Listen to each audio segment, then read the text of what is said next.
खामोशी टूट गई। एक तीखी कर्कश घंटी ने कमरे की शांति भंग कर दी। अर्जुन उछल पड़ा। उसका दिल जोर जोर से धड़क रहा था।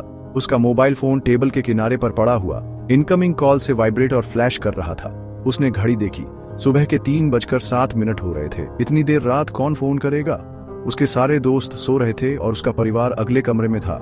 स्क्रीन पर नंबर अनजान था, अंकों की एक ऐसी स्ट्रिंग जो उसने पहले कभी नहीं देखी थी। वह झिनका, उसका अंगूठा हरे बटन पर मंडरा रहा था। एक डर उसके मन में छा गया, हालांकि जिज्ञासा उस पर हावी हो गई। शायद यह एक गलत नंबर था या कोई इमरजेंसी। उसने आखिरकार कॉल उठाई, कांपते हाथों से फोन को अपने कान से लगाया। हेलो, उसने कहा।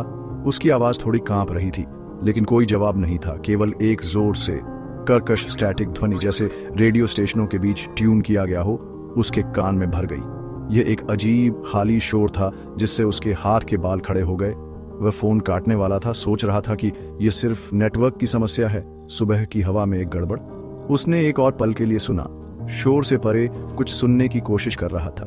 जैसे ही वह कॉल डिस्कनेक्ट करने वाला था, स्टैटिक के बीच से एक आवाज आई।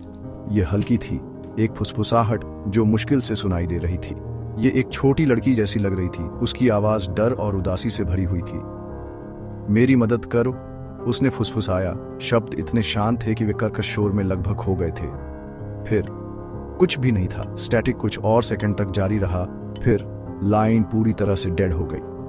अर्जुन ने अपने फोन को घूर कर देखा। उसका दिमाग तेजी से दौड़ रहा था।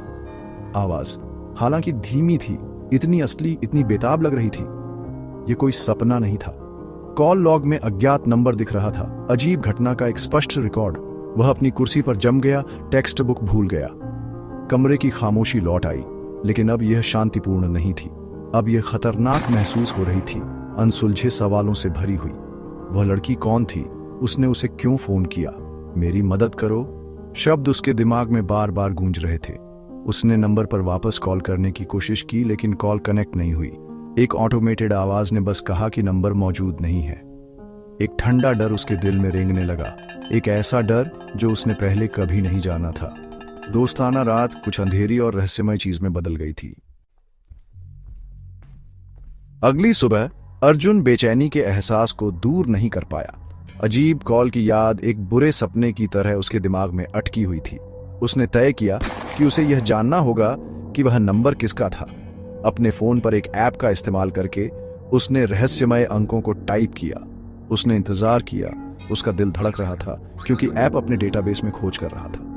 परिणाम स्क्रीन पर दिखाई दिया, और जो उसने देखा उससे उसका खून जम गया। नंबर रिया मेहरा नाम की एक लड़की के